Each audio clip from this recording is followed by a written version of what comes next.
Bahati nzuri mara ya mwisho nimeonana naye ilikuwa siku ya Ijumaa. Leo Jumaa ngapi? Leo Jumatano. Nilionana naye Ijumaa iliyopita. Tumezungumza naye muda mrefu. Hiki kifo kilikuwa hakijatokea, lakini kuanzia wakati ule mpaka sasa hivi nadhani huyo mwenyekiti atakuwa amepata taarifa, na kama atakuwa na neno la kusema atatumia hiyo fursa. Naamini itakuwa hivyo. Yuko vizuri, afya yake yuko vizuri. Yuko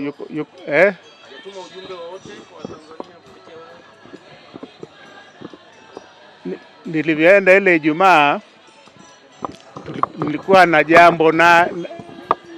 na jambo na yeye ambalo kwa bahati mbaya sikuruhusiwa kuzungumza naye chemba. Kwa hivyo hatukuzungumza hilo ambalo lilikuwa limenipeleka huko. Nitaka nimnongoneze kitu, nipate mawazo yake au uamuzi wake. Bahati mbaya, nasema bahati mbaya kwa sababu viongozi wa magereza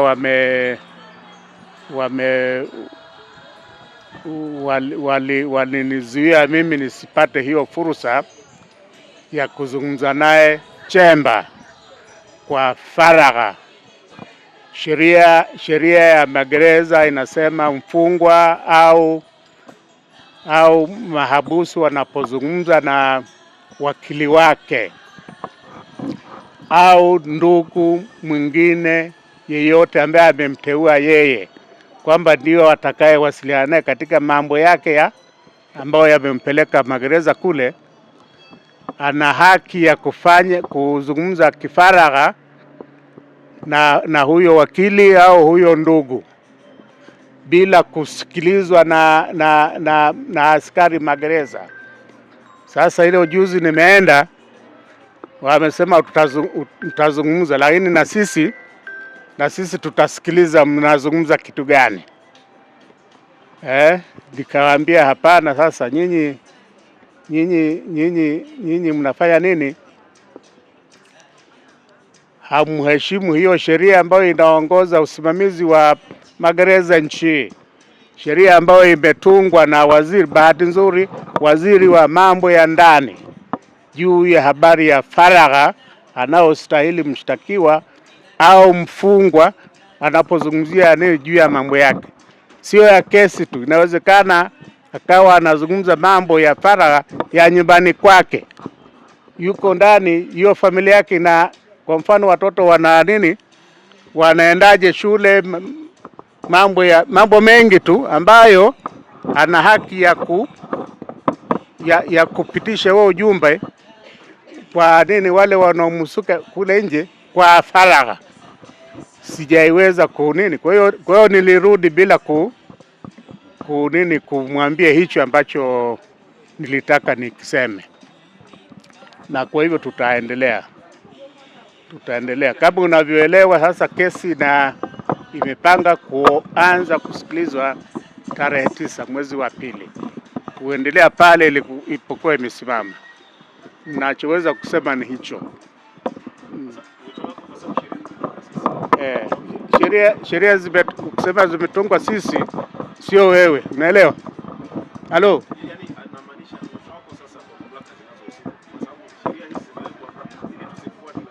wafuate tu sheria.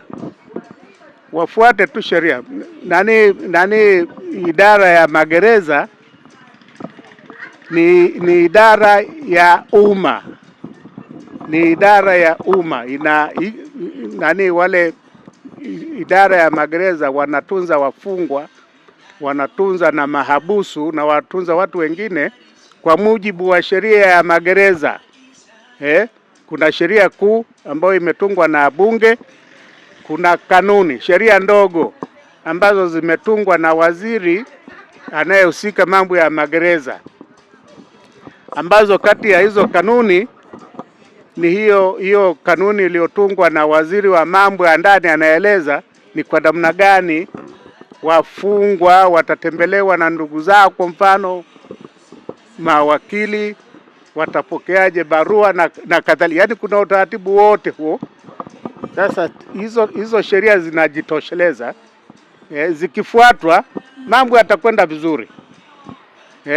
Zikifuatwa mambo yatakwenda vizuri, lakini zisipofuatwa, watu wa magereza wakiongezea masharti yao huko juu, ndio inaleta shida.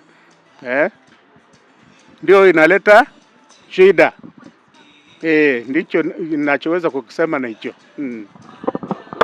Tupate nafasi ya kuigusia kidogo hiyo kesi. Inarudi lini na katika hatua gani na chochote? Nani mara ya mwisho tunavyofahamu ilikuwa imeanza kusikilizwa, ilikuwa atoe shahidi namba 4, ambaye kwa jinsi walivyosema waendesha mashtaka walitaka ule ushahidi wake upokelewe mahakamani kwa njia ya kificho, kwa maana ya kwamba huyo shahidi hataonekana kwa watazamaji, hataonekana kwa mshtakiwa, hataonekana kwa majaji.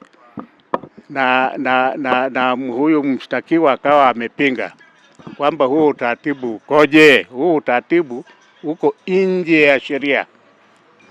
Hiyo sheria inayosema huyo shahidi atafichwa utambulisho wake.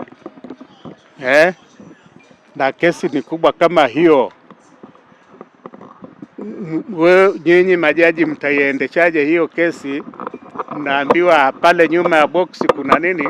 Kuna shahidi, lakini humuoni kama ni yeye, humuoni kama, yani utaendeshaje sasa? Kukawa na shida pale, akawa ametoa pingamizi kwamba liondolewe hilo sharti. Wale mashahidi ambao walikuwa wanasema wao ni wakificho watoe ushahidi wao hadharani waweze kupigwa maswali na waonekane ni akina nani. Ndio ikawa imefanya nini, imegota pale. Upande wa mashtaka wakasema tunahitaji muda tuje tujibu hizo hoja, kama hawa mashahidi watatoa ushahidi kwa njia hiyo ambao walikuwa wanataka au vipi. Na kwa hivyo tarehe 9 mwezi wa pili, kesi ikiendelea itaendelea kuanzia pale, upande wa mashtaka wakitoa majibu juu ya hizo pingamizi ambalo lilitoa huyu mshtakiwa, alafu na yeye atajibu, na baada ya hapo majaji watatoa uamuzi. Je, wapokee ushahidi wa hawa mashahidi ambao walikuwa wao wanafichwa kwa kificho au hapana? Na kwa hivyo itaendelea hiyo tarehe kwa mwezi mmoja, nimeambiwa kwa mwezi mmoja mpaka mwezi wa kwenye tarehe 8, 9 mwezi wa 3.